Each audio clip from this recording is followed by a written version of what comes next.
No, but this one works. No, he has to have There you go. oh no, he has to have the one that usually you use at council, and that's the one. That's from here. Oh. So he has to use this one. He has thought to they use both this one. worked. No, well, They don't. Only that one works. but this is the one. She pushed the, that's going to go? Oh, you got the pink button. Yeah, okay. Well, I don't know why he needs the override button, but apparently he does. Sounds like it's going to get violent this morning, but I'm with these two. How's it going over there, folks? No.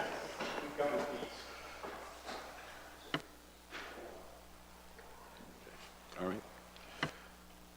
I'll start again at about 3 minutes after 9. We'll call this meeting to order, and nice to see everyone.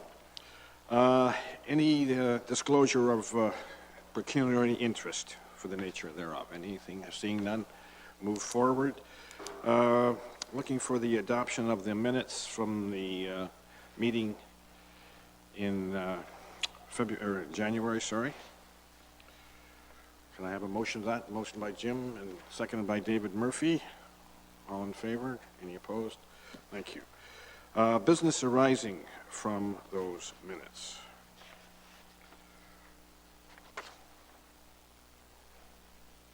Anything, sorry, Mr. Mayor? There we are. Yeah, my regrets that I was not here on January the 18th. But I just wanted to comment, if I may, Mr. Chair, that I read through, and I'll have to tell you, under the reports, inspector's reports, I was thinking in the back of my mind when I was aware in the paper a week or so ago of a number of vandalism, spree or rash of vandalism in I think it was primarily Simcoe was the that I read. And under these reports, it seems that all the things are really going like this, whether it's mischief, fraud, well, it's all there, impaired driving, and yet the overall trend seemed to be, Mr. Chair, that things are going in a downward overall. That's what I got out of reading some this way. And so I guess I feel that at times when you hear of these rash of things happening and an outbreak of vandalism or something, that people are kind of looking at our police department, looking at our elected officials and saying, come on, come on, come on. And yet overall, this report, monthly report, seems to think that things aren't too bad. I don't know if these gentlemen wish to enlighten me any further. I didn't feel so bad after I read this report. I don't know if that's the way you see your business. Through the chair, yes, overall, crime is settling down, if you per se. When you speak of the mischiefs, the ones, I believe it was 2 weeks ago that we had a rash of mischiefs in Simcoe, those are usually, first of all, they're random acts, very hard to track. And usually when you have a bunch such as that night, they're perpetrated by one particular group. And in that instance, I can say we do have persons of interest and investigations ongoing. And hopefully if things go, they'll be solved shortly. But we do our best with our focus patrols and whatnot. And in the report today, you'll see some of that I'll speak to. Thank you, sir. Thanks. Any other comments from the minutes from the last meeting? Okay, moving forward, business arising. The annual meeting of the OPP and the bylaw and the Police Services Board, I believe that is April the 3rd, and you'll get a schedule on that, and we will all join it at that time. And the domestic violence acts. Now, do you wish to speak to that, Staff Sergeant, or do you want to talk about that during the report, or how do you want to handle that? I can speak to that now, if you wish. I did follow up with our domestic violence coordinator, and regarding keeping statistics regarding the specific age of victims, we do not do that. and she's not aware of anyone that does. In order to get that statistic, we'd have to search through every individual incident and record that, and it would take literally hundreds of hours and many days. In regards to the statistics with repeat offenders, again, we don't keep statistics on that. She wasn't aware of any agency that did. Perhaps Ministry of the Attorney General does, but we're not aware of that. So unfortunately, I can't offer any solid statistics for you. Okay, thank you. Jim, did you have a comment there?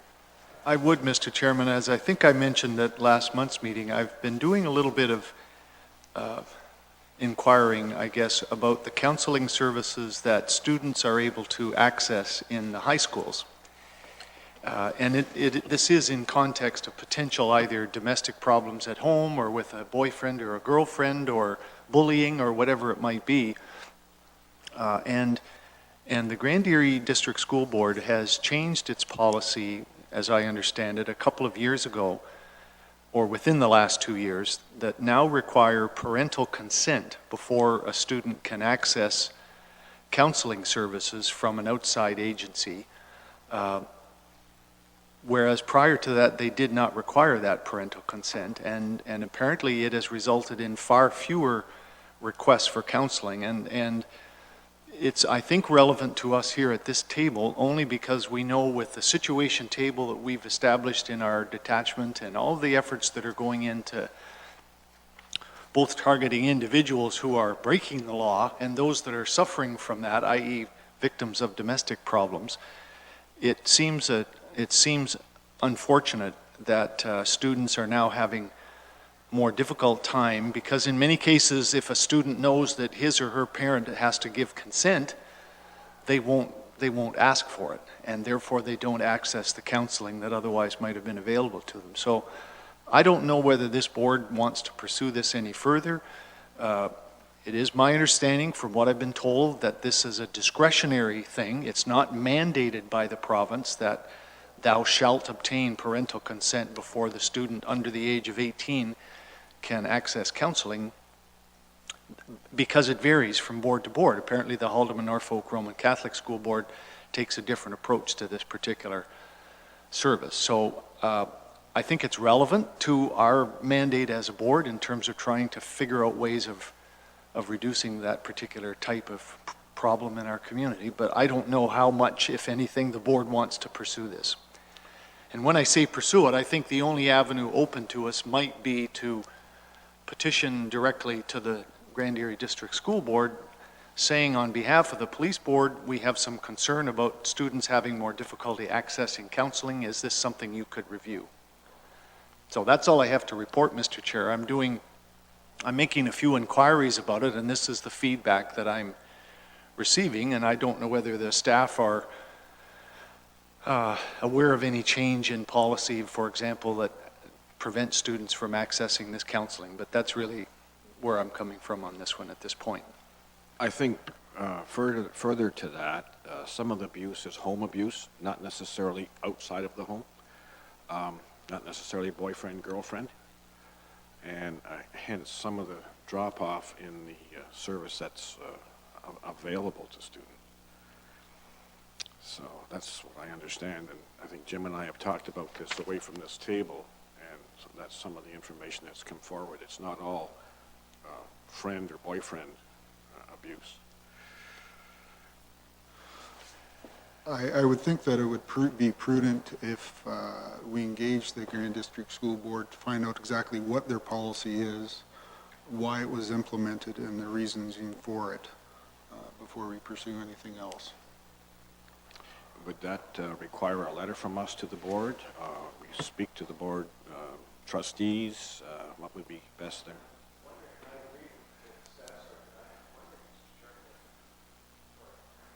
I do agree with the staff sergeant's comments. That's a good way to go. I think it would do no harm and could potentially do some good if we at least made that inquiry, and seems to me it would almost need to go through the chair, perhaps to the school board. Okay. In the form of a letter? Yeah, that would be my suggestion, I guess, if you want one. Yeah, okay, all right. And that could wait till Chair Hellier's back Yes, as well. That's yes. not something that's going to change quickly, I don't But think. I think it's something, Jim, that you and I have spoken about for a couple of months at least, and as a result of that conversation, you've done some homework, and I found out a little bit as well, so, but certainly I think, is that something that we could go forward without Chair Hellier here, and I would be prepared to write a letter working with Maureen on the wording? Is that, Well, that's up to the board. is that acceptable? Mr. Mayor? I would suggest, Mr. Chair, I think if you're okay with it, I would suggest we wait and have Chair Hellier do it when he's Okay. back. All right. Okay, that's fine. And maybe, Maureen, we can put that on as agenda as a reminder for our March meeting. Okay. Thank you. Correspondence. The community policing from Port Dover. Usually this is a fairly routine, but I'll draw your attention to page 9 of that report.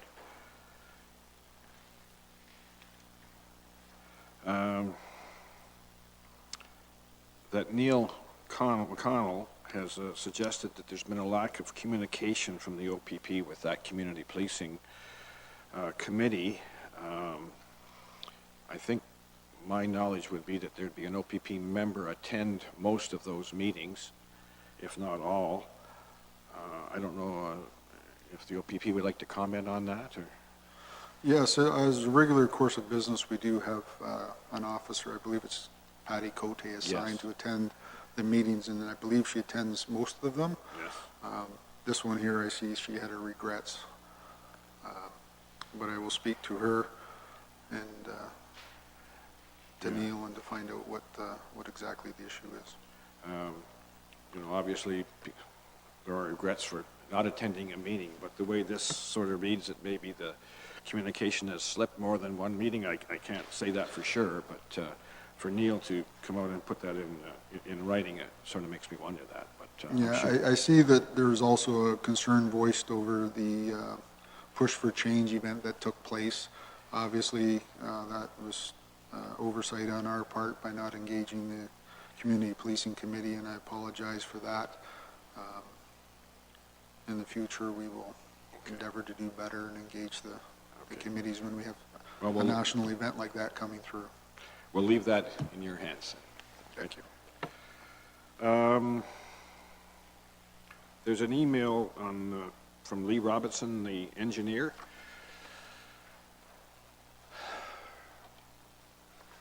This pertains to Duncombe Road in Waterford, and as fate has it, I live on that road just down the street from the school. There's a lot of traffic at times of the day as students enter school and leave school. Parents park across from the school on two sides of the road, and it's clearly signed no parking on either side of that road. I spoke to Staff Sergeant at the last meeting. The next day, there was an officer there watching the goings-on.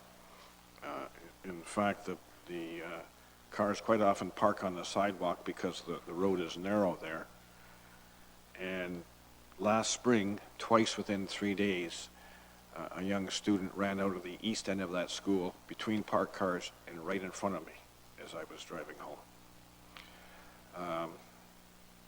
So I suppose in the scheme of things, to have an officer sit there a couple of times a day for an hour certainly is time consuming, but on the other hand, if there was a major incident, it could be disastrous. I know the school board, and I saw the officer speaking to the principal. They stood out there. Obviously, he was talking about it and showing her, but potentially that could be a nasty situation. Yes, Joe. As a follow-up to that, Chairman, as I indicated, we'll continue to follow up on that. I will again have a discussion with bylaw Fritz Ensland, perhaps. I asked him previously if he could have an officer attend there as well and enforce the bylaw, as well as in looking at the signage.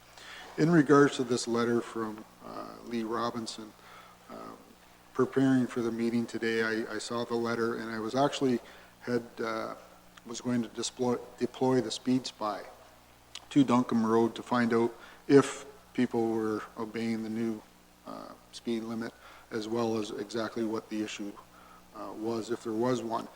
Now, when my officer went out to set up the speed spy, he didn't find any 40-kilometer signs marked on Duncombe between Church Street East and Montclair Crescent. So I've sent an email to Lee to look into it, and as of yesterday, she was still looking into it and finding out what happened there. Well, as I said, I live in that road, and I was surprised to learn that it was Yeah, a 40 we can sign. find no 40-kilometer-an-hour signs, so. Yeah, yes, Mr. Mayor. To respond to that, the Staff Sergeant is right. When we changed all the school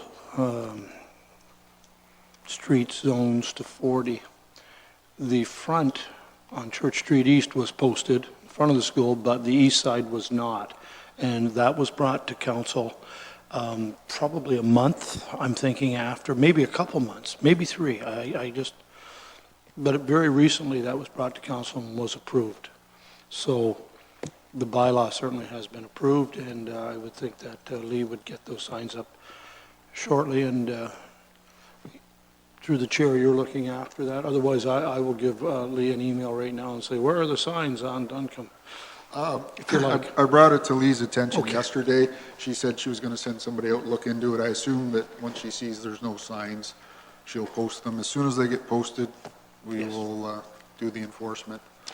Thank you. At least it's good we've had the discussion on that. Thank you, everybody. Jim? I think, Mr. Chair, I was really glad to hear Staff Sergeant Joe say that the speed spy also will be deployed once the signs are up, because I have really, I know we had a lot of discussion when we first chose to go the speed spy route, but it's really good as a technique, as a tool, I guess, to monitor these situations and see to what extent there really are problems in some of these areas. So I'm glad they're going to do that. The other thing about that road, the snowplow comes along, pushes the snow up onto the sidewalk. Although the county comes along and plows it, often after the kids have gone to school. There's quite a number of young kids coming out of the Yin subdivision, which is to the south, and walking along. The sidewalk is mounded with snow, and they drift out into the road. Again, a potentially dangerous situation, and in some cases, as they peel off, they cross Duncombe Road to go to their homes that are on that side of the street. So I guess the watchful eye is appropriate. 5C, there's an agreement here for risk-driven data tracking base. Quite an agreement, quite a number of pages. Staff Sergeant, could you speak to that a little bit? Is that possible? I'll try. This is the risk-driven tracking database is a ministry-initiated project. This electronic database that's trying to standardize the gathering of de-identified, that's a key, it's de-identified information on situations of acute elevated risk. So the situations that are brought to the situation table, the information is provided to the ministry for this database by every organization that has a situation table. There's no identifiers to it. It's just strictly non-identified information. And this agreement is basically an agreement saying that we can use that database. And who maintains it, who upgrades it, that type of thing. Now, do we wish to go ahead and approve this today? In the signing portion of it, it specifically says it should be the chair of Norfolk County Police Services, in which case Chair Hillier won't be back for another month. If we wish to go forward, I can sign it, but we'd have to make a motion to that effect, that the vice chair signed that on behalf of the Police Services Board, or we can push that forward another month, if there's, what's the board thinking? Jim? Mr. Chair, I think we should go ahead, assuming we feel it's to our benefit to use it. I guess I'd appreciate if Staff Sergeant can do so, like there's no identifiers with this data. In other words, you can't track Mr. Jones, who, for whatever reason, is one of the target individuals of the situation table. What value is it to us as a police board and to you as staff of the detachment to have access to this database above and beyond what we have now already? Because it would be a national database, it would give indication of what's happening throughout the province. Could also support efforts to deliver if there's a problem that's identified in another area, we can look to what solutions they used to solve that problem or to mitigate it. It's really driven by the ministry. They want to collect information as to what's occurring at the situation tables. But everything there's no identifiers whatsoever as to who, what, where, that type of thing. Follow up then, so would you say as much as anything this agreement would benefit and I say benefit, but it would be data going from us to them for use rather than from them to us? The majority of the data, they would be the centralized data collection for all agencies, but we would have access to it if we wanted to request something specific. Would be, in your opinion, benefits to the Norfolk detachment Yes. to have this agreement? Yes. Okay. And my final question, Mr. Chair, in terms of staff time to upload or to input the data to their system, do you anticipate several hours a week that would be required, or is this something we'll almost automatically have happen because we collect our own data anyways? There wouldn't be hardly any time factor because we already collect our own data, which is essentially what they're collecting. It's almost the same spreadsheets. Do you wish to go forward? Oh, sorry, David. Mr. Chair, yes, this information is very valuable. I do believe that the President is here, and I think we should I'd like to make a motion on behalf of this information that the Vice Chair, we give the Vice Chair the signing authority to approve this. We have a seconder for that motion? Seconded by Mayor Charlie Luke. All in favor? Okay, thank you. Yes, yeah, oh, absolutely. I'm rather surprised that, and certainly Chapter 4 of the resource handbook that I received and went through certainly says if the chair is not present at the meeting, then the vice chair does the job. So I'm rather surprised there's nothing in here. If our chair is not available, in this case, if I'm correct, he's still in the sunny south. At least I talked to him Friday. He was in the Keys. I can't believe there isn't something here that doesn't. You should be the signing authority. That should not need a motion every time, and it's not in here. And so the motion is in order and it's fine, but I'm quite surprised that when the chair is not even in the country, the vice chair should be assuming all of the duties of the chair, period. We can't hold up business because somebody is away or ill or on vacation. And anyhow, that's just my point, that it really should be in the procedure here. Thank you. We have a motion to go forward and sign that. I'll do that Thank you. at the conclusion of this meeting. Inspector Horvath's report, I assume Joe is going to give that to us. Thank you. I will, thank you. So the report for January 2017, our overtime, 2016 overtime dollars spent to date, $348,952.35, which equates to 94.21% of the 2016 overtime contract allotment.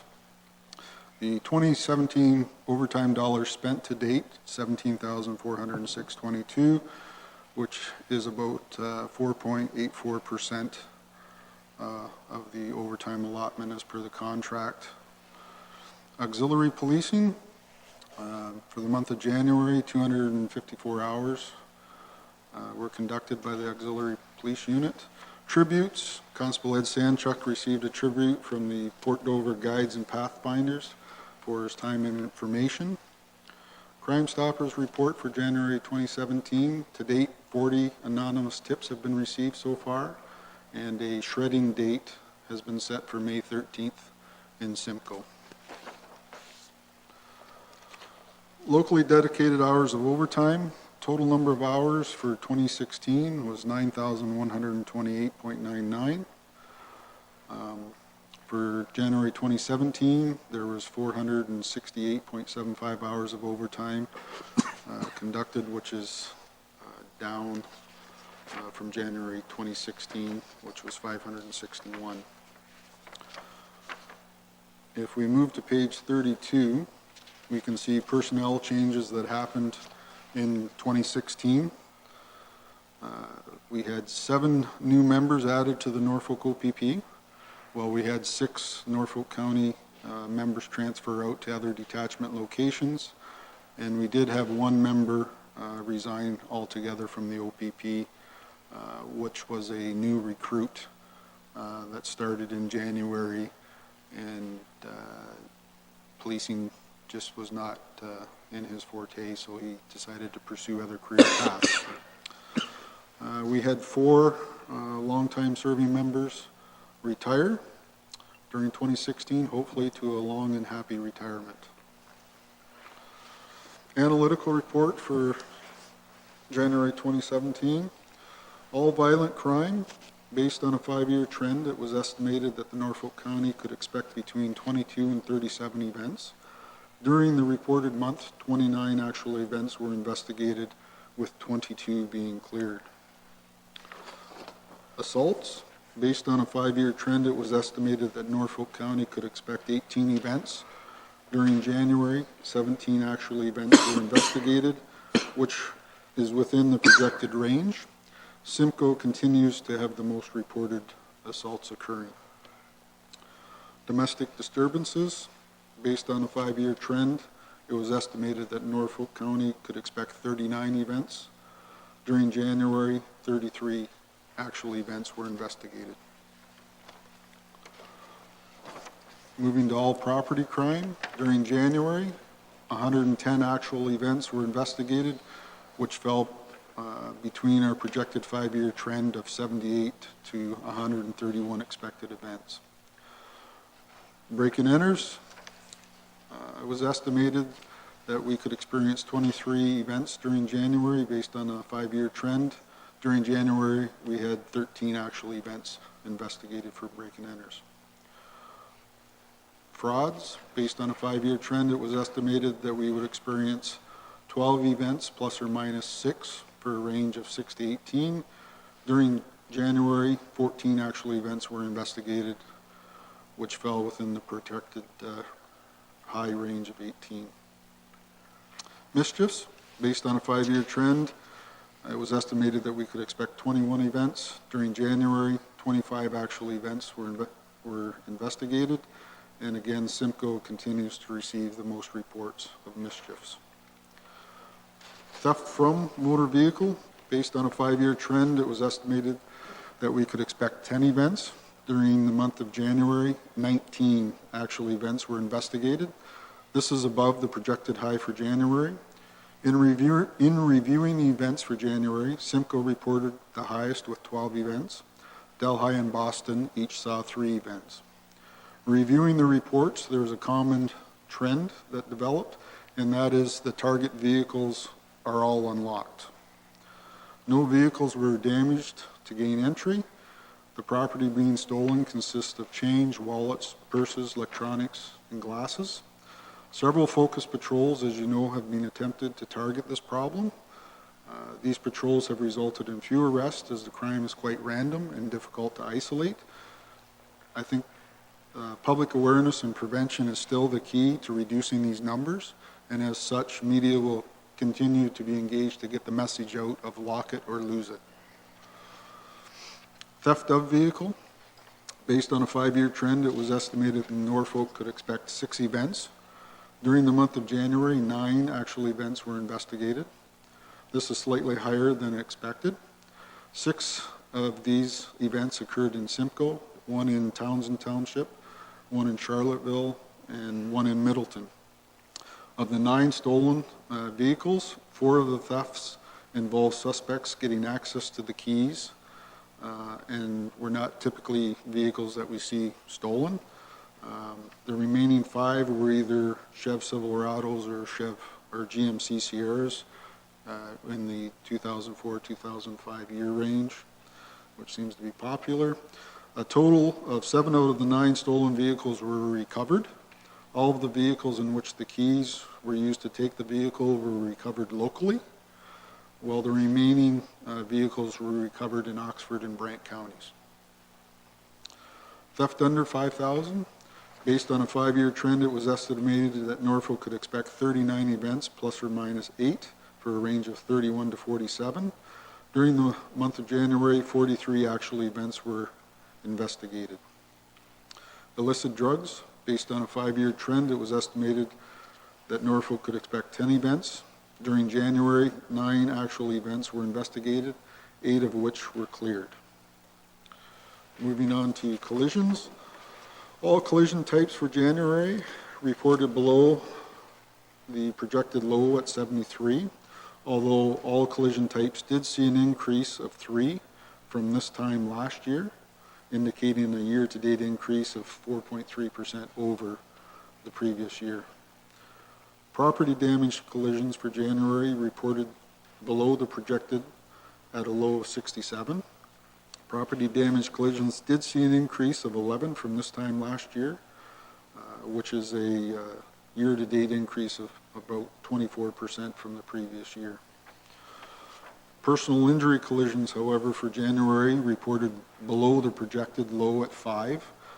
Personal injury collisions did see a decrease of 10 for this time last year, indicating a year-to-date decrease of 66% from the previous year.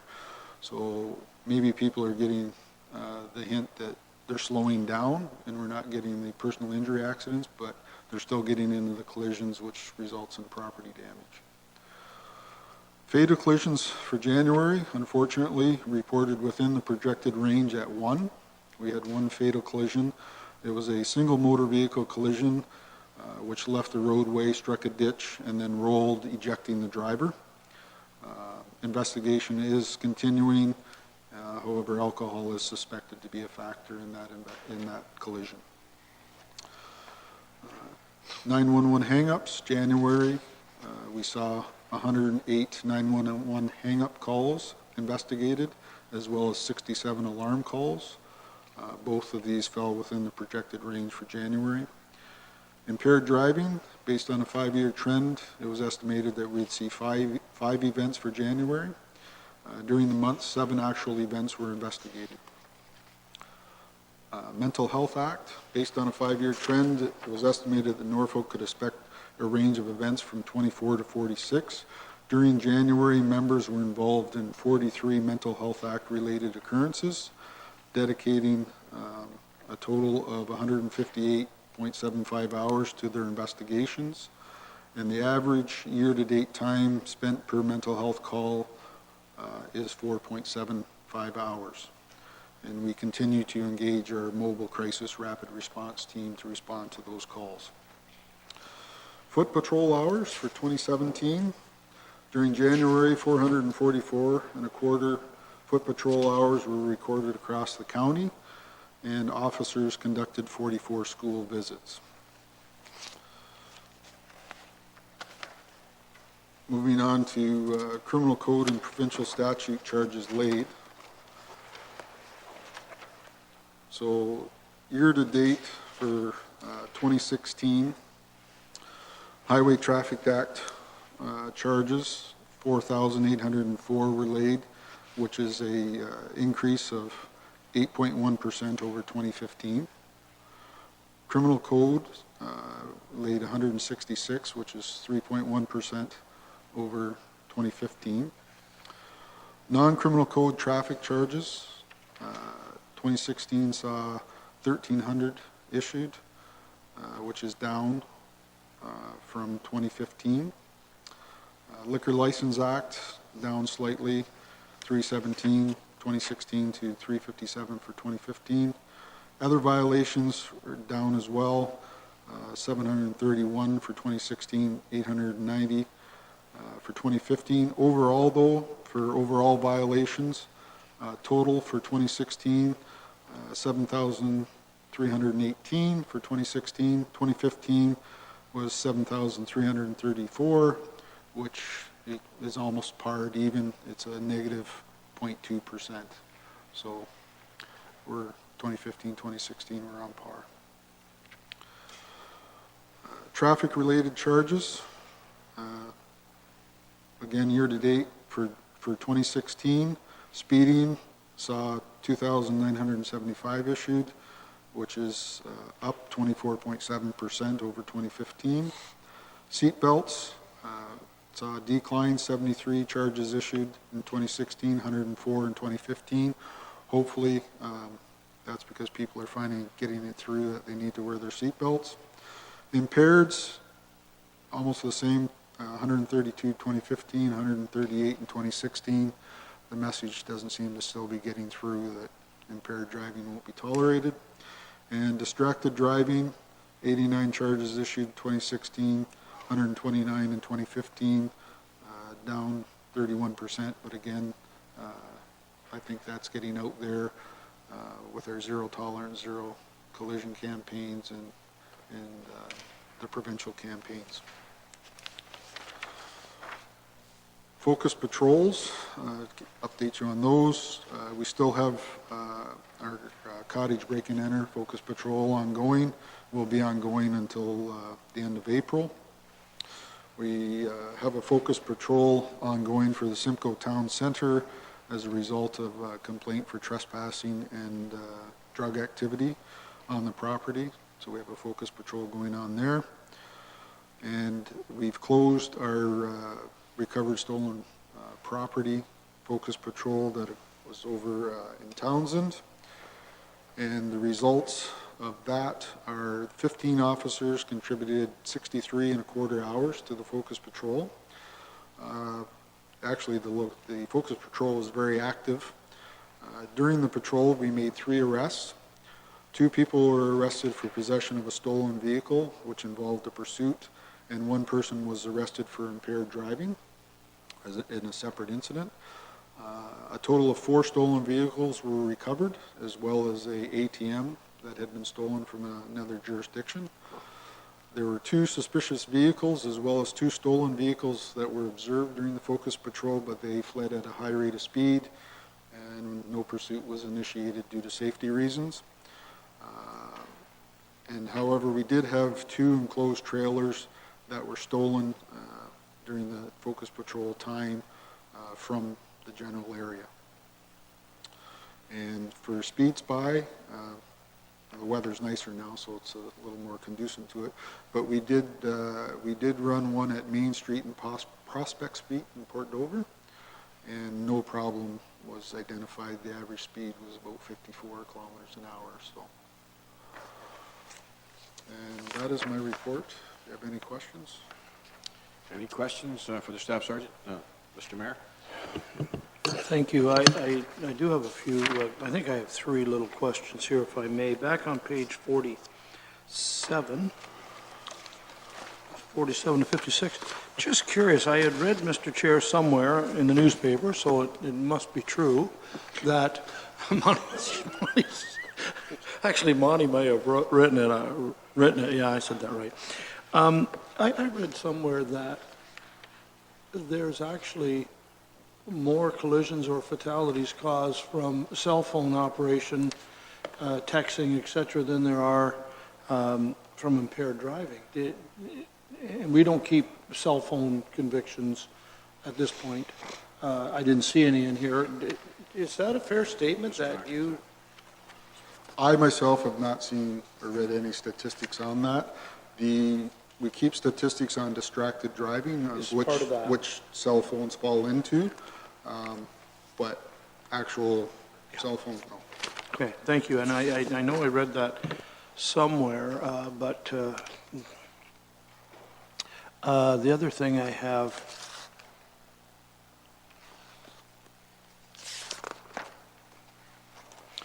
on page 50, distracted driving, you just mentioned that, and I went through this, I circled March of 2016, I'm thinking, what incarnation was going on in March of 2016? In 2016, I think there's more in March of distracted driving charges than the rest of the year combined. Maybe in early spring, I don't know. Did that jump out? And I can reply to that, oh, sir. thank you. Just During- curious. During March of every year, there's a provincial campaign focused on distracted driving. Oh, And in fact, this year it will run from March 13th to 19th. So I would hope that that you would see an increase in charges during that Absolutely, month. and thank you. And finally, when we talked about, or you talked about through the chair, I think it was 7,318 violations in 2016. I think when we were on about page 53, you said that.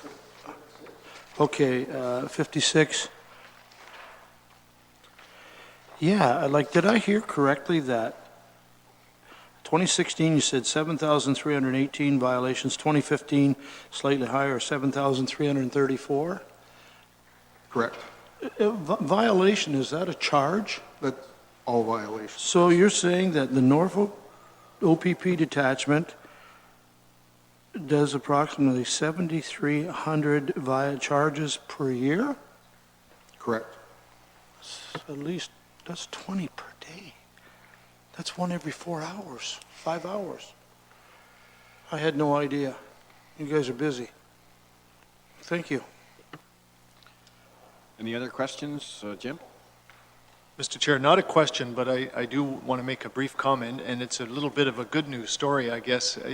Obviously, people will become aware of it, but in the context of both our mental health calls and our 911 calls, Council did find out last night that the community paramedicine program, which is that paramedic committed to these kinds of individuals that frequent the 911 system or maybe having mental health issues or other issues drug-related, that program has been funded again for another 12 months, commencing the 1st of April 2017, running through to the end of March 2018. So unfortunately for us here, it's been kind of a hit and miss thing, as the mayor pointed out last night. We were funded by the ministry, then they cut it off, then they reinstated it, and now it's taken over by the LIN, which is good news. At least they're more local to us a little bit. So I just wanted to be sure the board members were aware of the fact that that community paramedicine program has been reaffirmed for at least another 12 months, starting in April, which does help, obviously, with reducing 911s and so on. I don't know whether Staff Sergeant wants to comment or not. I wasn't aware that it was reinstated, but it's very good to hear because, yes, it does alleviate a lot of our 911 repeat calls. Thank you. David? Through you, Mr. Chair, to Joe, when you give a speeding ticket on the road, it's usually 20 or over, which is, which seems to be the norm. But in a school zone, I would imagine you tighten that up a little bit as far as speeding goes. I can't speak for the individual officers, but I would say that in school safety zones, there's a zero tolerance attitude. Thank you. Any other questions? Any other business? Mr. Mayor? Thank you, Mr. Chair, and I, along with other people, have been getting, through the chair, phone calls with the weather and the raccoons and other creatures. And why I wanted to bring this up is, I don't want to take up any more of our time, but I very clearly want to make sure that I communicate with the public when I get a phone call what you should do and what you shouldn't do. And it's my understanding, Mr. Chair, and I've also talked to Bylaw and our GM from Bylaw, because I'm getting different stories of who to call, who reacts to what you should do, who picks up a dead animal, et cetera, et cetera. So I really want to establish for council's benefit and my own, I don't want to say you should be calling the OPP if you shouldn't. No, I don't want to give out information that's incorrect. I want to sort of establish a bit of a protocol.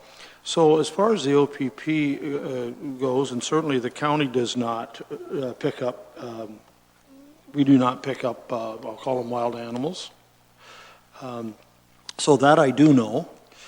And my question here this morning is, if a person suspects, and again, it's a judgment call, if they suspect that there is, let's say, a raccoon, it does have rabies, is it proper to call the police right away? Is that, I want to know what the OPP can do and cannot do, and so that I have a clear direction to give to people.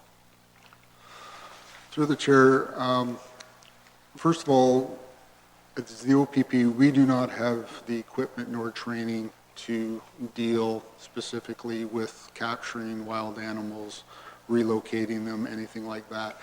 We will respond to every call for service.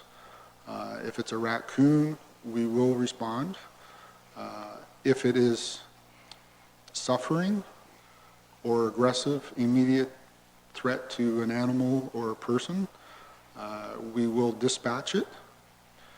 However, we do not dispose of the bodies. If it is, does not appear to be ill in any way and is just a nuisance, we will suggest to the homeowner that they call a animal wildlife service to take care of it. Again, with animals, we only dispatch them if they're in suffering or if someone's in immediate, or animal's in immediate threat of being attacked. Now, interestingly enough, I anticipated a question about raccoons because it's very prevalent. No, in the last week, we probably responded to over 25 raccoon calls. Some days we respond to 8 or 10 calls. People, for whatever reason, immediately call us, which presents an issue because if it is sick, then we have to dispatch it, and our only means of dispatching it is with a firearm, which when you're discharging firearms in urban areas, you have to be very, very cautious, as well as if we believe these raccoons are diseased, we're exposing our officers to that disease potentially, which is a major health and safety concern. Absolutely. So that being said, prior to in 2016, I know that Hillside Kennels through the county responded to raccoon calls. And I contacted Fritz, and he gave me some statistics, and I'm sure that he provided them to you as well, that 323, they responded to 323 calls for raccoons last year, which was, we would have been responding with. In fact, most of them I can say we got called first, but as we diverted them to Hillside, who had the equipment to trap them and relocate them and deal with them properly. The MNR, I had a conversation with them this week. They do not respond to raccoon calls. They'll take the information, and if they have an officer in the area, they'll go out and deal with it, but they don't routinely go to every raccoon call. They're not aware of any rabies outbreak right now. He said that most of the calls that we're getting are just because of the weather. There could be some distemper out there, but that's not been proven either. But we will respond to raccoon calls, and if they are appear to be suffering or diseased, we will dispatch them. But it's up to the homeowner or property